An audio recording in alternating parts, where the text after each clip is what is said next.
it's a surname. Ganguly is actually the surname, right? So she was named as Aruna Ganguly, and she was born at Kalka. Is a region in the state of Punjab. Okay, so Aruna Asaf Ali was born as Aruna Ganguly on 16th July 1908 at Kalka, Punjab, in a Bengali family. Bengali Brahmo family. So they are basically Bengalis. Bengalis means, yeah, people from West Bengal. Ganguly is a common surname for people who are in West Bengal. That's why we have Saurav Ganguly. He is also from Calcutta, West Bengal. Na? Yeah. So Aruna Ganguly was born on 16th July 1908 at a place called Kalka in Punjab, and she was born in a Bengali Brahmo family. Means their family were basically from Bengal, West Bengal, and it was a Brahmo family. What do you mean by Brahmo family? Yeah, we know there was a freedom fighter called Rajaram Mohan Roy. There was a freedom fighter called Rajaram Mohan Roy, and he was a person who fought for the rights of women, who stopped the sati system, who encouraged widow marriages, who encouraged the women education, did a lot of things. And so as to spread his ideologies, he started an organization called Brahma Samaj. He started an organization called Brahma Samaj, and those people who believed in those concepts were known as Brahmos. Right? So the Bengali family where Aruna Ganguly was born actually believed in the concepts of Brahma Samaj. Okay? They usually believed, they believed, means women should get education, they are not bound to be held at home and do the household works, right? They should have the right to do the job and take care of the family. Okay? Women empowerment we call it. We call it women empowerment. Okay? So the family where Aruna Ganguly was born, they believed in these concepts. They believed in these concepts, and that is why they are known as a Bengali Brahmo family. Right? So Aruna Asaf Ali was born as Aruna Ganguly. So her initial name was Aruna Ganguly. Okay? She was born on 16th July 1908. She was born in Kalka, Punjab. Maybe her father was working there. Maybe. Then she belonged to a Bengali family. So as they believed in Brahma Samaj policies, Aruna Asaf Ali got a good education. She did her education in two places. The first place is Lahore. Now Lahore is a place in Pakistan. We know India was divided into India and Pakistan after the freedom, means it happened in 1947, isn't it? So India was divided into Pakistan, India and East Pakistan. Now we call it Bangladesh in 1947. But when she was a child, when Aruna Asaf Ali was a child, means in 1908 and all, it was all a single region. Right from Pakistan, entire India, including Bangladesh, everything was a single region. Okay, so she was in Punjab. She was born in Punjab. Her family was in Punjab, and Lahore lies very close to Punjab province, Punjab region. In Pakistan also we have a Punjab region, right? So Lahore was very close to them. So she went for schooling in Lahore. And her further education she had in Nainital.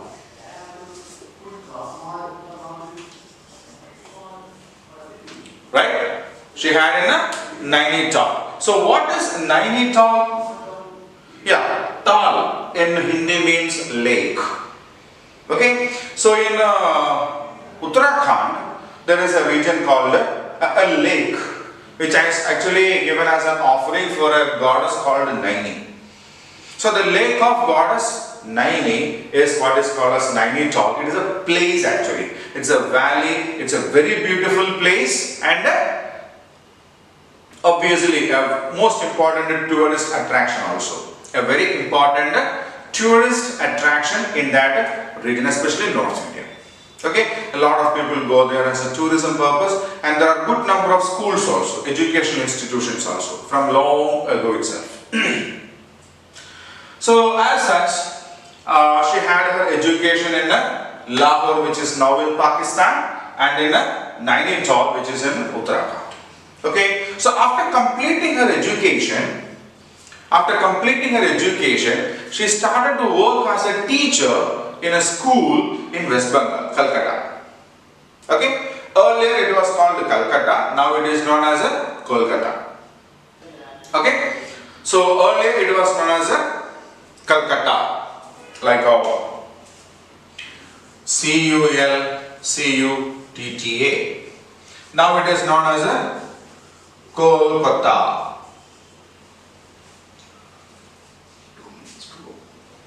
Right? Now it is known as Kolkata. So when she was working there, and then she got married. So whom did she marry? She married a person called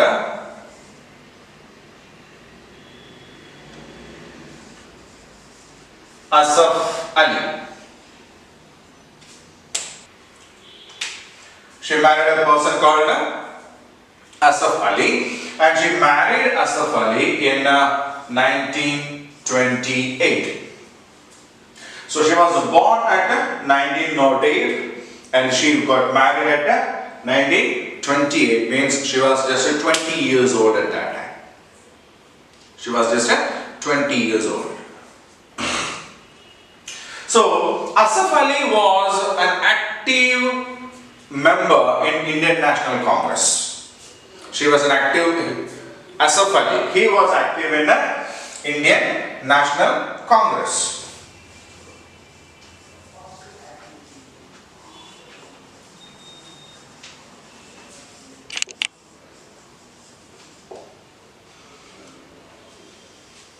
Okay, he was a very active participant of Indian National Congress. Now, what is Indian National Congress?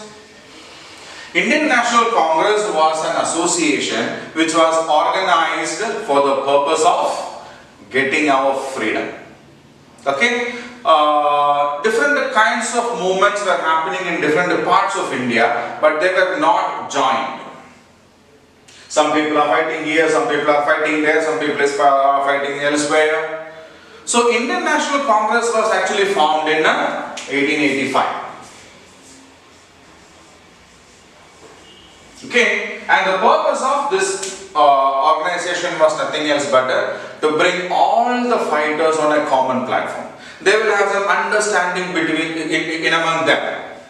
Okay, so what is happening in our area, what is happening in your area, how we have to fight against it. So they will discuss, they will organize some programs, and then they will fight against the British. Okay, so Asaf Ali was a prominent figure as far as the Indian freedom movement was concerned, as he participated very actively in the Indian National Congress. It was after the marriage, Aruna Ganguly became Aruna Asaf Ali. Okay, so she added the name of her husband Asaf Ali along with her name, and she became Aruna Asaf Ali. Now, Asaf Ali was an active participant in the National Freedom Movement, and she got inspired by him. She might have got the stories or what is happening around the place in India, what is happening in different parts, how the people are struggling, why these kind of educated people like Aruna or Asaf Ali or some other people, why they have to come forward and lead the movement. Okay, so Asaf Ali used to tell these kinds of things to Aruna, and Aruna also got inspired, and she too joined the Indian National Congress as an active member. Active member means what? Yeah, they do go out and participate in these kinds of movements. So what kind of movements are happening there? A lot of movements are happening. Every day there will be protests will be happening, rallies will be happening on the streets. When the British people are trying to sell something that they bring from their country, we will stop them, and they will be attacked by the British police, because British police won't allow them to do these kinds of things. Right? Sometimes what happens, these people will be arrested, they will be thrashed, they will be killed. But they are not afraid of these kinds of things that they had to face in their life. They are not afraid. They got thrashed today, but by evening they will organize another program, and the next day morning again they will be on the road. Again the police will be coming on horseback, and they will make the horse to kick these people. They use long sticks to thrash the people. They even fire shots at them and kill them. Thousands of people have died, but still more and more people came out of it. Because they all had only one particular aim, and that was freedom of India. Right? So Aruna Asaf Ali, inspired by her husband Asaf Ali, came forward and joined the Indian National Congress and started working as an active partner. Clear? Now, it was a time when Mahatma Gandhi was leading these movements against the British. You know Mahatma Gandhi, Bapuji? Yeah, he is considered as the father of our nation. He was leading Indian National Congress, and he was actually leading all kinds of movements against the British. So in 1930, he organized Dandi March. Dandi March means what? All the way from Sabarmati to the Dandi coastal area, he walked along with the people, and he brought salt water from the sea and made salt out of it. Okay? Because the British people were trying to sell their products over here, and we make our product, they sell it and they get the profit. Gandhiji said, no, we will make our own things. Whatever we need to live over here, we will make our own things. So the first thing was that to make salt. Make salt for our purpose, and we use the same salt. We won't buy salt from the British. Okay, that was known as a Dandi March. Right? Salt Satyagraha we call it. So then in 1942, Quit India movement. Quit means go away. Quit India means go away from India. Thousands and thousands of people hit the road. They demanded the people to get out of our country. Right? So he organized these kinds of movements like the Dandi March and Quit India movement. And Aruna Asaf Ali became famous with her action in 1942. So 1942 was when we organized the Quit India movement against the British. Okay? Quit India movement means we asked the British people to move out of our country. So what these people decided was that they have designed a flag for Indian National Congress. Right? So Indian National Congress was a huge organization at that time, and they had their own flag also. So what they decided was that at Mumbai, in Bombay means now Mumbai.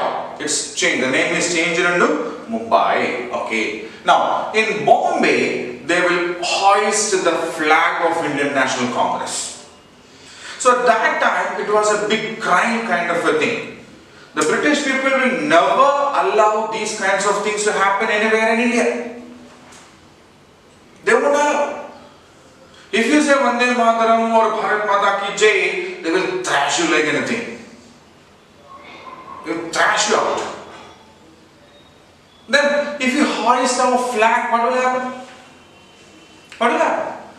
If they won't kill us, it's a great thing. So the biggest challenge on that particular movement in 1942, the Quit India movement, was who will hoist the flag. in Bombay. So Bombay is a big city. Even at that time, a lot of people will get gathered there. A lot of British police people also will be there, and they will have anything and everything, including gun. And it won't be a wonder if they won't shoot you down. If they shoot you down, it's not a wonder. They have done it earlier, no? In 1919, they did the Jallianwala Bagh massacre, isn't it? So they won't dare to do. They are ready to do anything. They are ready to do anything. So Haruna Asaf Ali came forward to take the challenge of hoisting the flag at Bombay. When in 1942 the Quit India movement happened.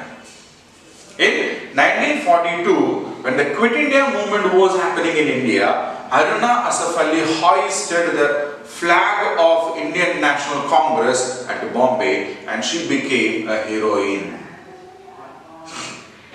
She became a heroine. Now,